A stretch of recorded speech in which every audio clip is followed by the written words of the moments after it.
Bonjour à tous, j'espère que vous allez excellemment bien. Aujourd'hui, on se retrouve pour parler cyclisme, pour faire la présentation de la deuxième étape de ce Giro 2023. On va revenir un petit peu sur cette première étape pour sprinter dans ce Giro. Étape qui ne sera pas si facile que ça. Une étape qui nous emmènera de Teramo pour aller à San Salvo. On va même reprendre le parcours du contre-la-montre dans la deuxième partie d'étape. On va repasser quasiment aux mêmes endroits que lors du premier jour. N'hésitez pas à vous abonner à la chaîne, à réagir dans les commentaires, à mettre un pouce bleu, à partager la vidéo sur les réseaux sociaux, notamment auprès de vos proches. Si vous pensez que ça peut les intéresser, dans les commentaires, n'hésitez pas à me dire qui vous voyez comme favori, qui vous voyez peut-être en difficulté aujourd'hui. Et puis quand vous vous abonnez à la chaîne, vous pouvez rajouter la petite cloche, comme ça vous êtes au courant des dernières vidéos qui sortent sur la chaîne, notamment des vidéos cyclisme, Formule 1, Vuelta féminine. Voilà, il y a plein de choses à voir en ce moment sur la chaîne. Plus vous cliquez tôt sur les miniatures, mieux c'est. Je remercie les gens qui le font. Je remercie également les gens qui sont un super thanks pour soutenir la chaîne. Et puis, quand vous abonnez à la chaîne, vous pouvez également aller voir EPS 2.0. Ça, c'est sur les plateformes de podcast, Spotify, Deezer, Google Podcast, Amazon et puis TikTok également. Juste après l'arrivée, on fait un petit débrief rapide de la course. Donc, arrivé vers 17h, voilà, 17h30, vidéo qui arrive vers 18h ensuite derrière.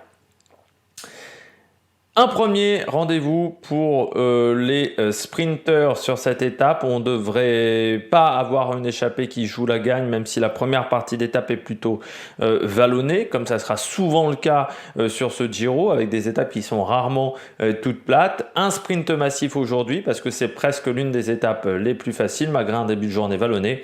Les 70 derniers kilomètres sont très très plats, pas de grosses difficultés sur le parcours. On est sur des côtes de 4e catégorie et un sprint bonification du côté de Chieti. On aura une pente à 6,2% pendant 4-5 km. Mais en général, ça devrait se jouer au sprint parce qu'on est encore en début de course, parce que les équipes de sprinters seront assez fraîches. Et je pense qu'on aura même tout le monde du côté du sprint parce qu'encore une fois, il y a le temps de revenir dans les 70 derniers kilomètres après la dernière difficulté du jour. Du côté du dénivelé positif, nous sommes à 1882 mètres selon Pro Cycling Stats de dénivelé positif, ce qui en fait la 15e étape la plus difficile de ce Giro. Donc vous voyez, il y a bien plus difficile que ça sur ce Tour d'Italie 2023. On regarde tout de suite la présentation de l'étape. Étape numéro 2 de ce Giro 2023, une étape un peu plus longue qu'hier. Hier, c'était un contre-la-montre. Là, c'est une première étape de 103 km. Vous voyez la première partie de course qui sera assez vallonnée après Terrano. Il y aura quelques difficultés également à mi-parcours. Et puis une fin de journée un peu plus calme dans les 60 derniers kilomètres où là, ça sera plutôt rectiligne, journée où on est tout le temps le long de la mer, et donc il faut faire attention à l'aménagement urbain qui peut être très présent le long de la mer. C'est comme en France quand vous êtes notamment en Vendée où le long de la mer il y a énormément d'aménagements urbains. Là c'est un peu pareil, parfois des aménagements urbains assez compliqués, donc il faut toujours faire attention le long de la mer. Début de journée du côté de Teramo et vous voyez les 40 premiers kilomètres sont très vallonnés, notamment avec une montée du côté de Bellante après 12 km de course, 5 km 4 à 4,4% de moyenne. Il y aura également une montée à Crosto, à Controguera et à Colonella également, donc au kilomètre 31,5 et au kilomètre 38. Après Colonella, une belle descente et on est sur des portions qui seront beaucoup plus rectilignes. Avant la ville de Pineto, là on aura assez vite après derrière la côte de 4e catégorie du Silvi Paese, 4 km 2 à 5,4 de moyenne. Côte du Silvi Paese, vous voyez un passage à 6,1%, c'est assez régulier, entre 5 et 6%, pas une grande difficulté, pas de grande longueur non plus, voilà, c'est une petite bosse de 4e catégorie. Sprint intermédiaire du côté de Pescara qui lui donne des points au kilomètre 101.5 et puis il y aura un sprint bonification quant à lui qui sera au kilomètre 122 en haut de la ville de Chieti, 4 km 5 à 6,2 de moyenne, une belle petite bosse et presque même la bosse la plus dure de la journée. Puis il y aura encore une dernière difficulté de 4e catégorie, ça sera le Ripa Taetina, 1 km 9 à 5,8 de moyenne qui est au kilomètre 131, côte de 4e catégorie, vous la voyez tout de suite.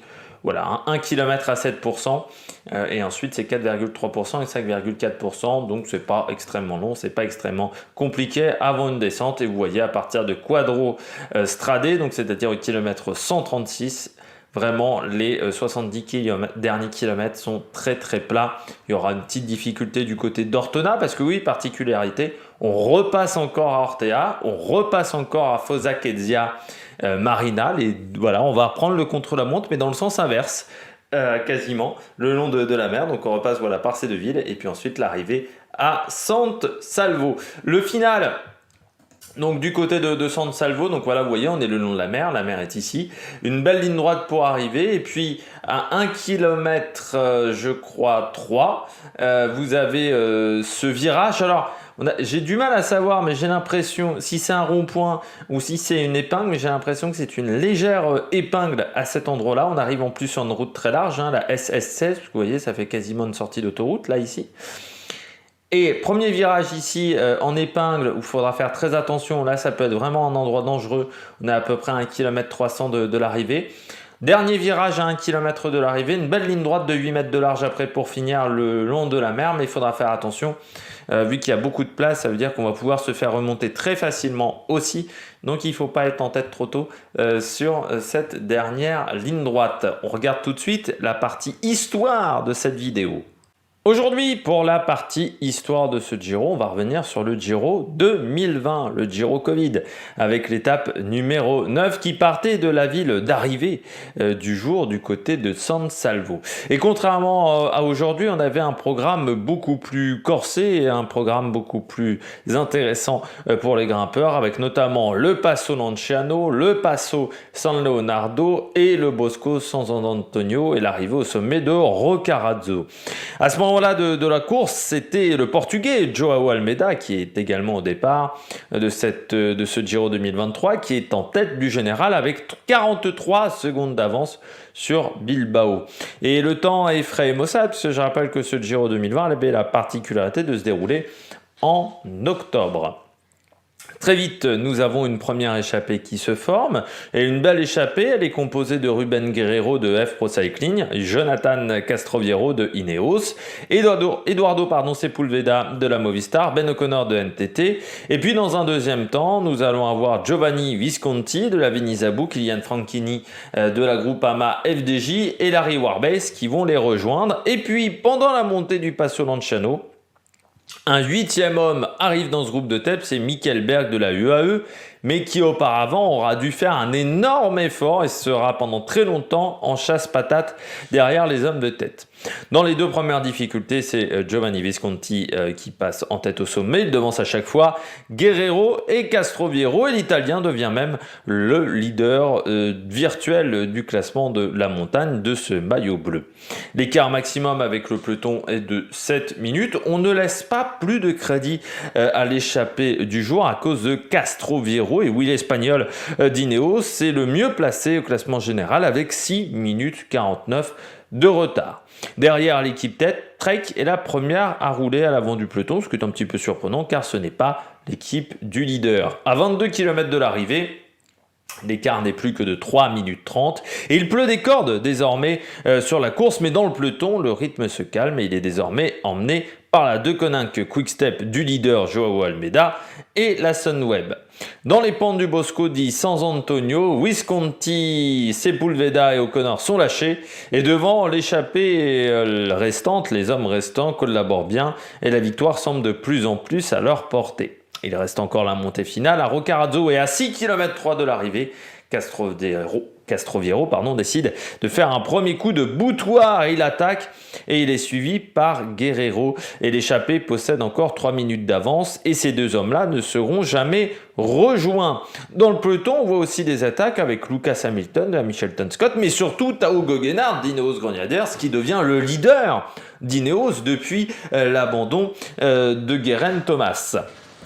À l'approche du dernier kilomètre, Castroviejo en remet une couche, mais Ruben Guerrero suit facilement. L'Espagnol lance de très loin et il est complètement débordé par le Portugais qui s'impose après un énorme effort, le Giro 2020, le Giro Made in Portugal. Derrière pour le général, Hamilton est lâché par Tao Geoghegan et ce dernier va reprendre 20 secondes à Hindley Wilco Kelderman. C'est même la première étape où on se dit tiens, Tao Geoghegan, ça peut être un coureur très dangereux pour le général et pour la victoire finale parce qu'il semble très fort en montagne.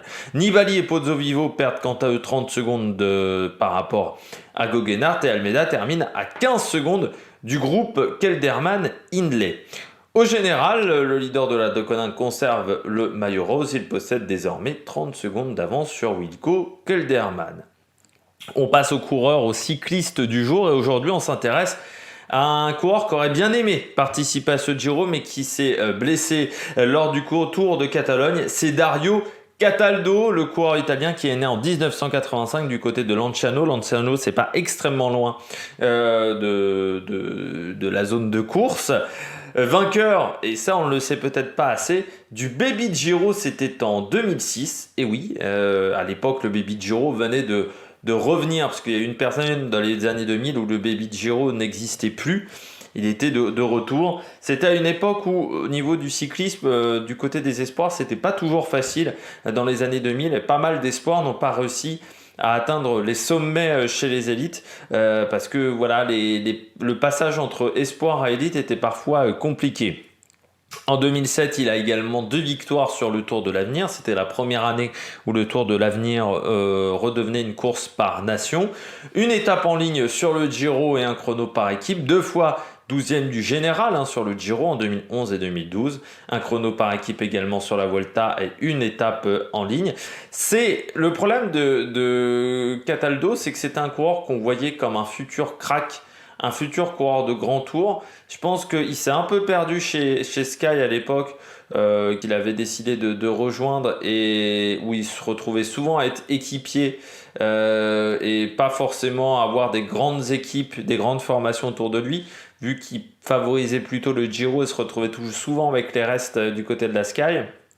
C'est un coureur qui aurait pu avoir de très bons résultats dans ses premières années parce qu'il était bon sur le chrono. Il a été notamment champion d'Italie du contre-la-montre chez Sky, mais on lui a jamais vraiment fait confiance du côté de la Sky, et ce qui fait qu'il s'est transformé en équipier modèle. Voilà, c'est un bon coureur par étape mais qui n'a jamais confirmé, et puis là voilà, il a eu une grosse chute sur le Tour de Catalogne avec des multiples fractures, et c'est pour ça qu'il est absent sur ce Tour d'Italie. Mais c'est un bon coureur, Cataldo, mais qui, voilà, ça fait partie des espoirs qui n'ont pas vraiment réussi à percer ensuite derrière chez les élites. Du côté de la météo, soleil, entre 21 et 23 degrés, le ressenti sera 28 degrés, donc des conditions vraiment idéales. On pourrait presque dire que ce sont les premières chaleurs sur ce Tour d'Italie, parce que c'est vrai qu'il n'a pas fait forcément extrêmement chaud pour le moment sur les routes qu'ont parcourues nos amis les cyclistes professionnels. Le vent d'est, et il sera de côté une grande partie de la journée, 15 à 20 km/h. Il faudra faire attention le long de la mer, parce que comme je le dis toujours, parfois le vent est sous-estimé légèrement, et donc ils peuvent être un peu plus importants quand on est vraiment le long de la mer des prévisions météo. Mais de toute manière, même s'il est à 25 ou 30, ça sera, je pense, pas suffisant pour tenter des coups de bordure. Du côté de la stratégie, échapper avec 3-4 coureurs, en majorité les équipes invitées, la Coratec ou le Cometa, la Bardiani.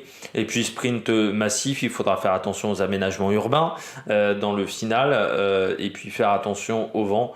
Mais voilà, on ne devrait pas avoir de surprise. Du côté du sprint, il faut être bien placé sur l'enchaînement de virages juste avant le kilomètre. Mais faut pas être devant trop tôt, vous avez le temps de remonter, c'est-à-dire que vous pouvez attaquer la dernière ligne droite en 12-13e position, je pense que vous pouvez encore remonter.